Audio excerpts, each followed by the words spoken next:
In April of 2025, I trekked to Everest Base Camp, and it was one of the most incredible experiences of my life.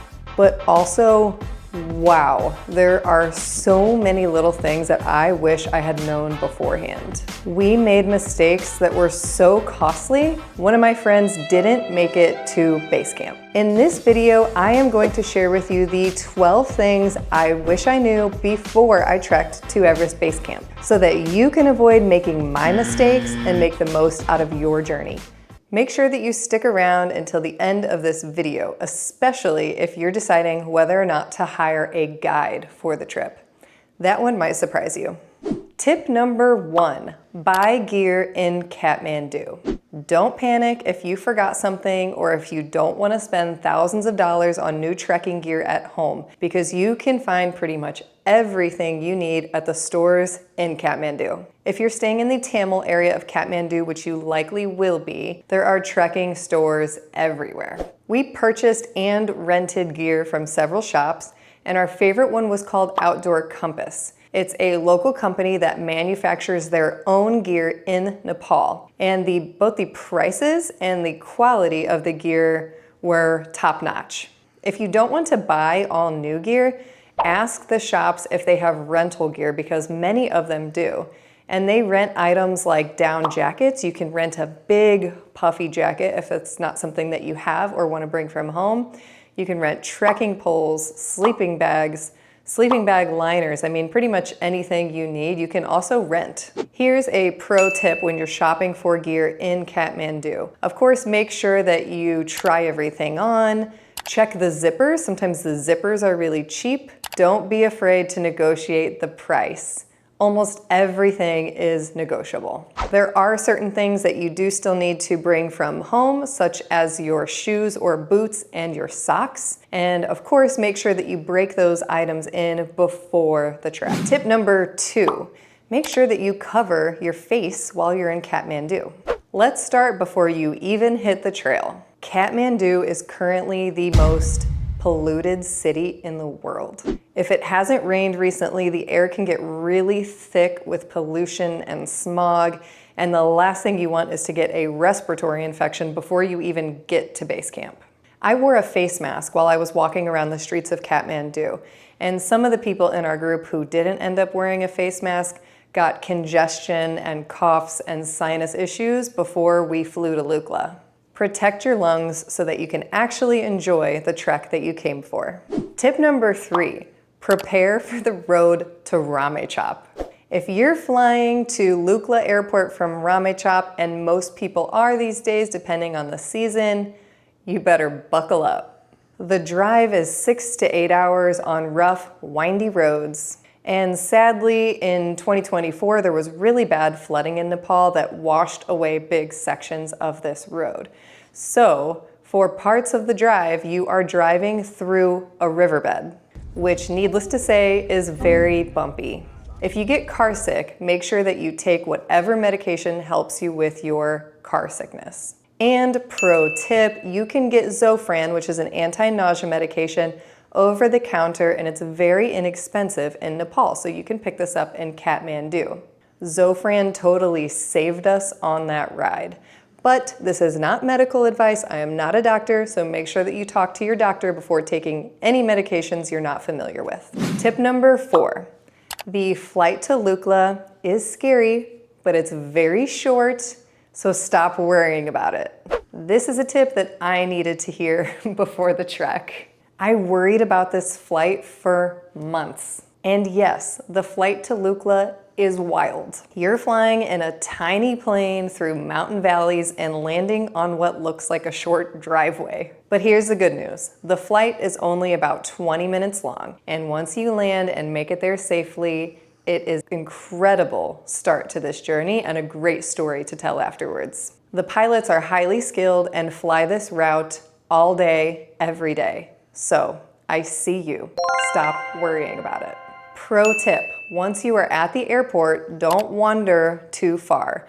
You really need to be paying attention, because whatever time your ticket says is not the exact time that that flight is going to leave. Everything is a little bit chaotic once you are at the airport waiting for the plane to arrive. So make sure that you are always paying attention. Side note, this is one of the reasons why hiring a guide is so helpful, because navigating that whole airport situation is not as easy as any other airport you've ever been to. The guides know what to do, and if you have a guide, you can just listen to them instead of having to wonder what the heck is going on. Because we met people who did not have guides and they were coming up to us asking us questions. Tip number 5, make sure that you build in buffer days for weather delays and for possible sickness. The weather in Lukla is unpredictable, and if it is too cloudy, rainy, or windy, your plane is not going to fly. Always give yourself at least 1 to 2 buffer days before and after your trek. The more buffer days you have, the less stressed you will be around the whole Lukla airport situation. The EBC trail is enough of an adventure. You don't want to add a flight missing panic attack on top of it. Tip number 6, make sure that you have a budget for possible helicopter rides and also travel insurance.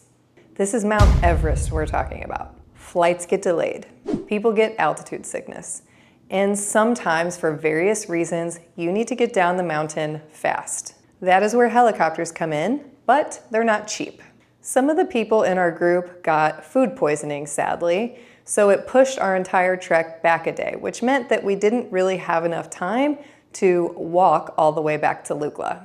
Because of this, we hired 2 helicopters to take our group from Namche Bazaar to Lukla. This is a 5-minute helicopter ride that costs $250 per person.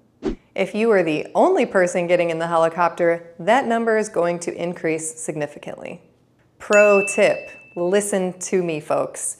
Make sure that you have travel insurance that covers emergency evacuation.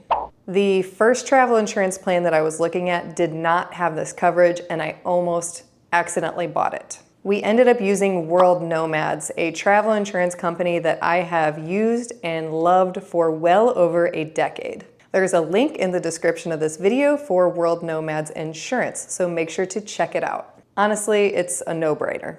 Tip number 7, bring toilet paper and wet wipes.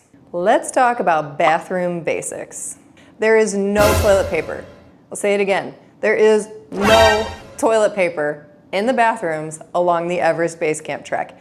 Anywhere you go, not in the tea houses you stay in, not at wherever you stop for lunch, there is no toilet paper. Some bathrooms don't even have toilets.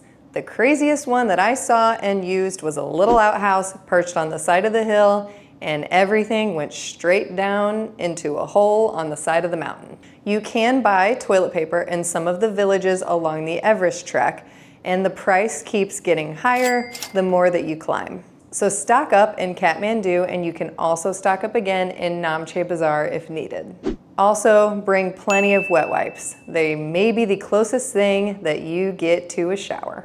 Tip number 8, use a buff to prevent the Khumbu cough. What's a Khumbu cough? The trail gets super dusty, especially when a herd of yaks is passing by, which happens all the time. That dust can cause the infamous Khumbu cough, a deep, dry, hacking cough that many trekkers get and often follows you home.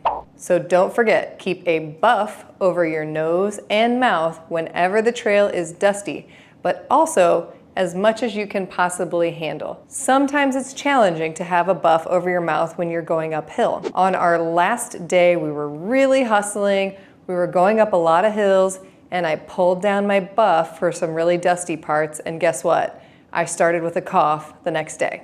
Tip number 9, hire a guide. Seriously, this is one of the biggest game changers.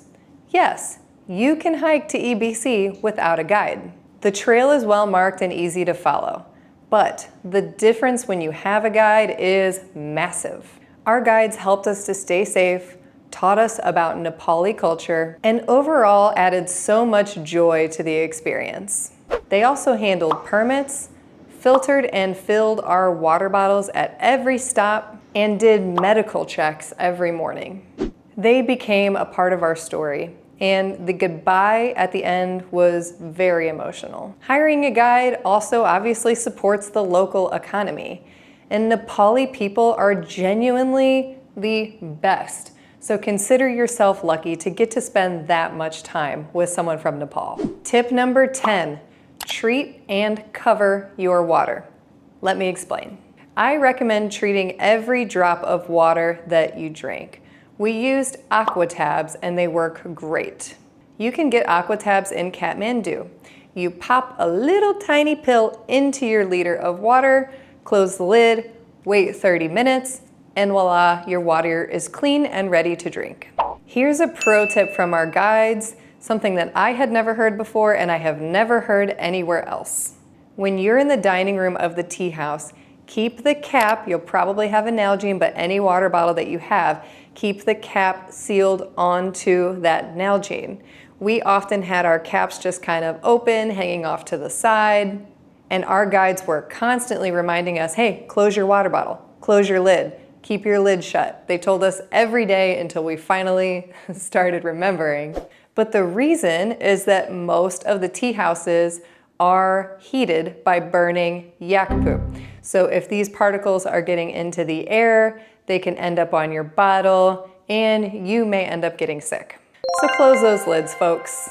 Tip number 11, bring protein snacks from home. You will find candy bars like Snickers and Twix everywhere along the base camp trek, but it's harder to find high protein snacks. I recommend bringing your own beef jerky, nuts, and protein bars from home. We rationed one high protein snack per day per person, and it made a huge difference in our energy and overall mood, especially on the longer hiking days. And one little sneaky bonus tip, bring a lot of hydration salts. My favorite ones are called Element. They're a little bit salty, so make sure you try them first to see if it's something you like, but it's such a delicious little treat at the end of the day and it helps you to stay hydrated. Tip number 12, avoid meat and, surprisingly enough, bakery items along the trail.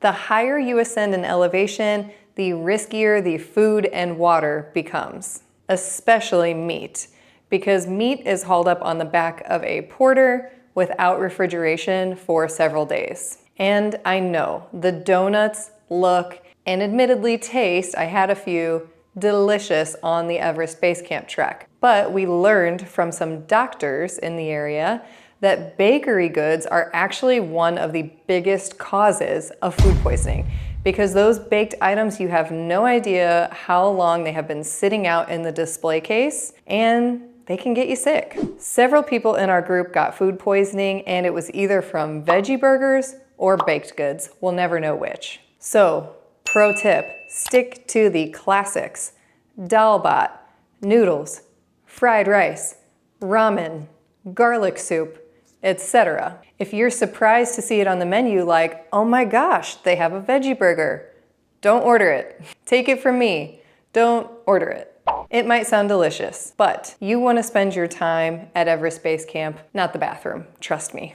Getting sick can ruin your trip to Everest Base Camp and cause unnecessary expenses. But thankfully, there are a lot of ways to avoid getting sick. If you want to stay healthy and make it all the way to base camp, make sure you watch this video next. Thanks so much for watching. Happy trails. I'll see you in the next one.